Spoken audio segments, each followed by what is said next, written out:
You guys are on a fun little adventure with me today, where we are going to be fishing and cast netting a very old Indian battleground. You can see it towering over the palm trees. Let's beach the boat. We got rocks here. There was actually a dolphin that just went up this channel. All right, we just beached it. So we just landed. The boat's back there. I'm gonna leave it tied up. I think the tide's going down, so the boat should be good there.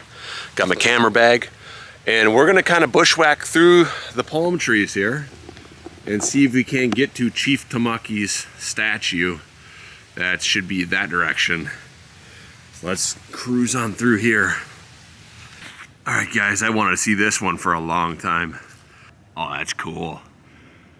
That's super cool. Now, one of the things that I'm doing on the channel to show you guys is the Indians didn't fish with fishing poles. They used nets. The original conquistadors, the Spanish who settled the area, before the Americans settled it and the British took it over, they didn't have fishing poles either. They used nets. So we are going to see what they might have caught right in front of the statue here. Take the path down there. The boat's docked over here to the right. All right.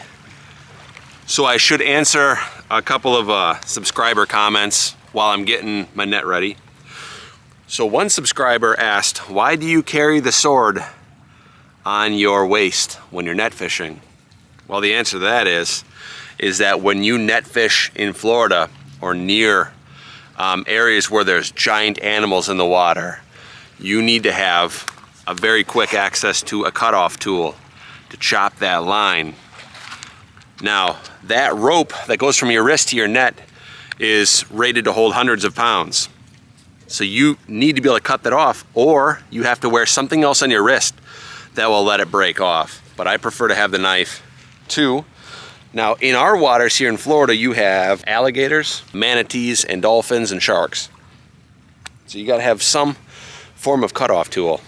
If you look at one of the shorts where I accidentally threw the net on the manatees, you'll see a lot of stories of guys doing the same.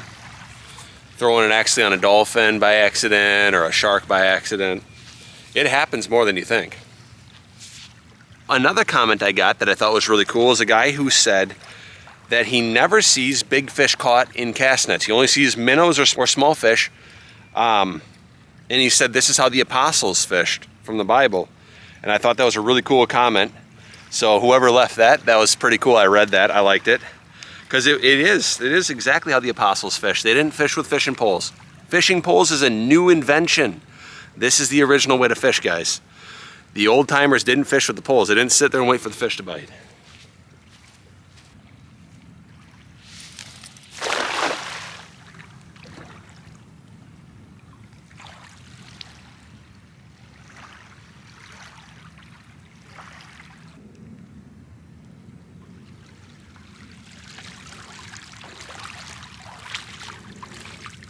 Oh, there's one in there. I'm like, I felt something in there. It's got a little sheep's head in that cast. All right. Now the interesting thing about sheep's head is, now this is just a little guy, but a lot of people don't know, but they have very human-like teeth, actually. And he'll grow them. Now they use these teeth to chomp into clams and oysters and shrimp.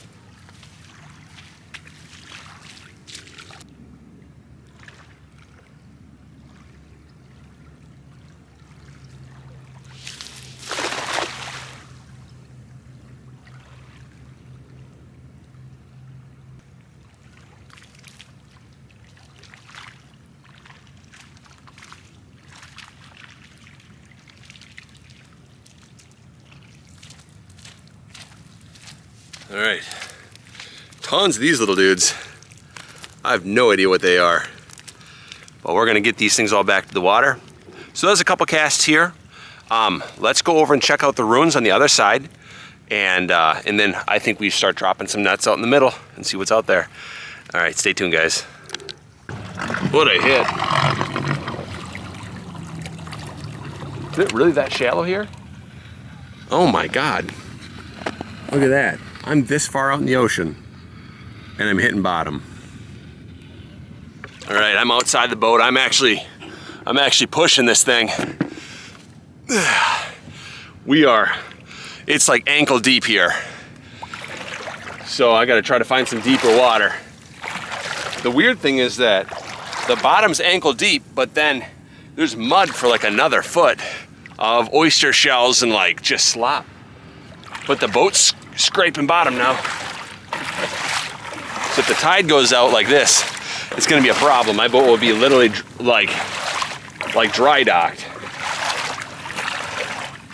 You know, you really don't want to hit that with the actual outboard motor because that will suck up little oysters and mud into your impeller. So when it gets like hairy like that, I just run the little trolling motor and just try to scoot the boat along. All right, we're in the middle of the bay. Let's see what's laying out here, right in front of the statue, right out that way. We're gonna see, I don't know how deep the water is, but let's lay a net out and just see if we get lucky here. I'm just throwing just to see.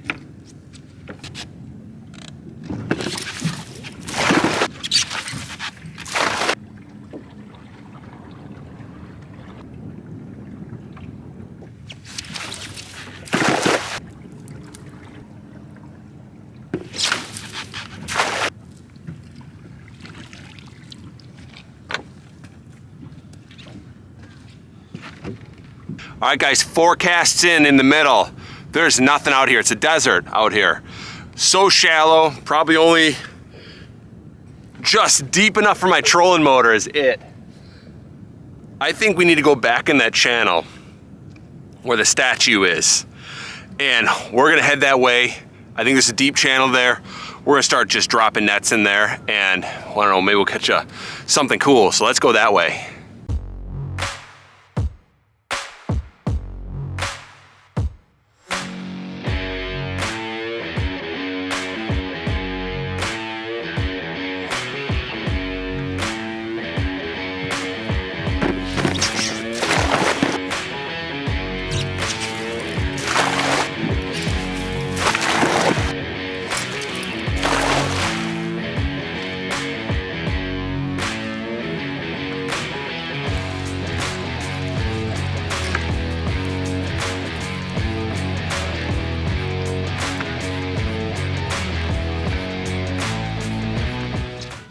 Net full of these little dudes.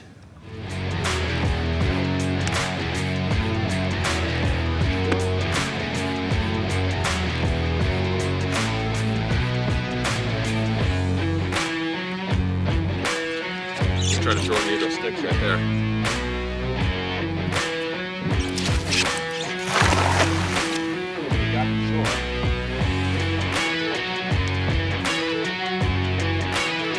Whatever fish is going, it's that big. Okay, got a lot of sticks and a mullet.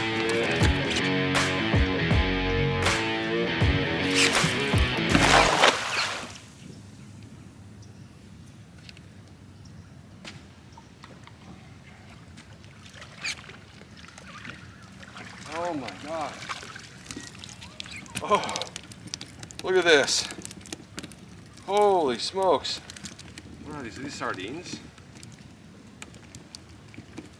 These might be sardines.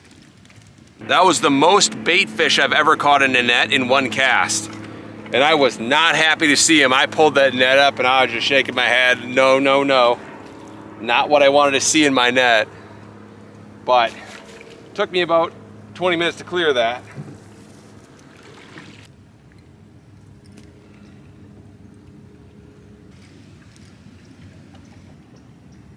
Try throwing underneath the tree or two. Let's try this spot.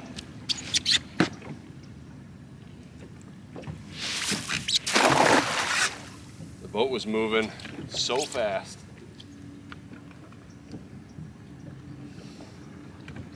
We're just gonna see. I just laid out a big cage right underneath that tree. I know this. Okay, there's a mullet in there.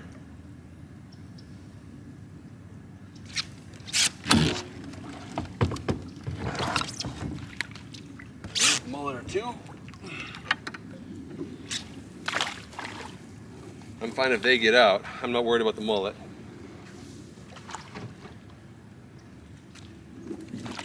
Oh my God, it's a mother load of mullet. Oh. Okay. There's 3 snook in there. You guys are not gonna believe this. There's a mixture of mullet and snook all together. Check this out. There's a mullet here, guys. He's the biggest one. All right, there's so many species in this net. It's unbelievable. Here we go. 1 snook right there. Going back. There's 2 snook. Snook number 3. That's snook number 4. All right, the snook number 5. Snook number 6. The second big mullet right there. Dang, he's a big dude. A couple of these little dudes. All right, you guys tell me what this fish is. Got a couple of them too. That was unbelievable. Wow. Wow, wow, wow. I also decided I'm gonna switch over to the small white net. Okay.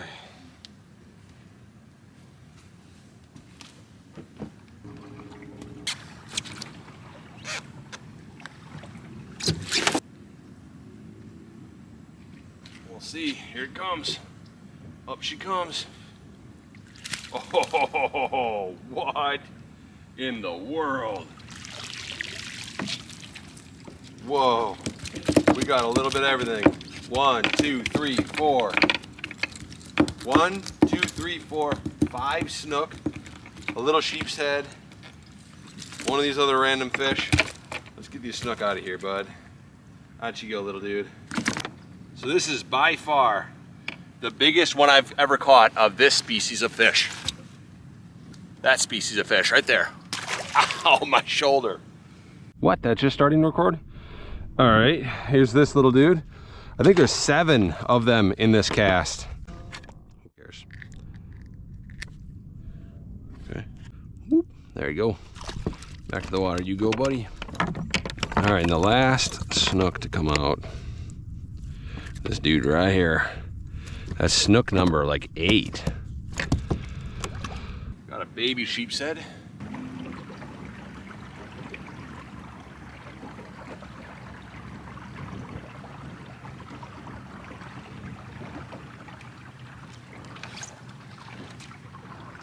What?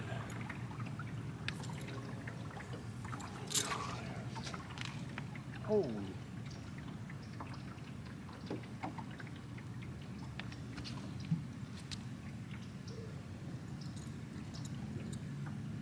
There was something huge laying down there. There's a gator. That's what it was. He was just submerged over here. He came up out of the water, and he was hanging out right here.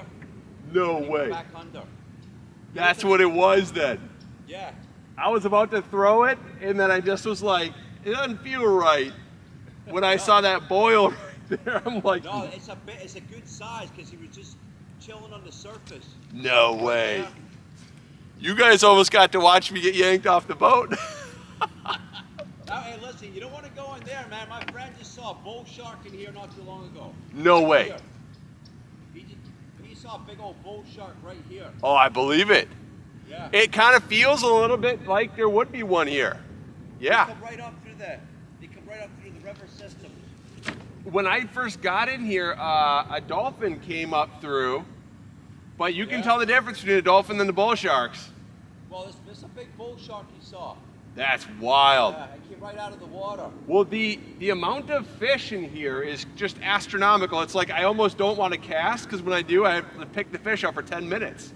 Oh yeah, right up there. There's mullet jumping like crazy. Yeah. So if I was a bull shark, I'd be in here too. Oh yeah. They're all over the river system. They come up. Unreal. Yeah. Yeah, I was all ready to throw it. Thank God. Man, you don't want to tussle with one of those. No, you don't. That's one of the best throws I never made, basically. Take care, guys. You too, man. Be safe. There they are.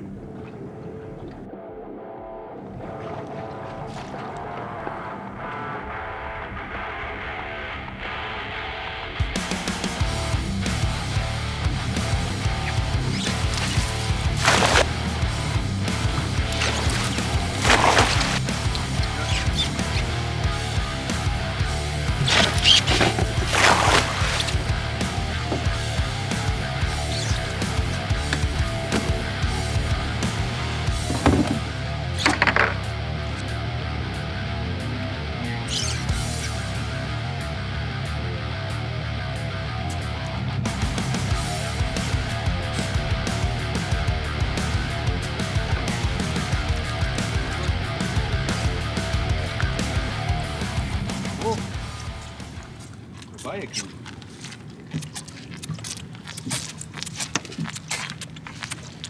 Check this out. Baiacu, pufferfish. He inflated himself so much that he is popping out through the meshes of the net. Check that out. A nice Florida pufferfish. Hey dude, show you his little mouth. Now these pufferfish, they have sharp teeth. Hey buddy, what are you doing? All right, let's let you go. He's gonna float a little bit actually when I throw him out. There he goes. Right to the bottom. All right. Little Florida pufferfish, that's kind of funny.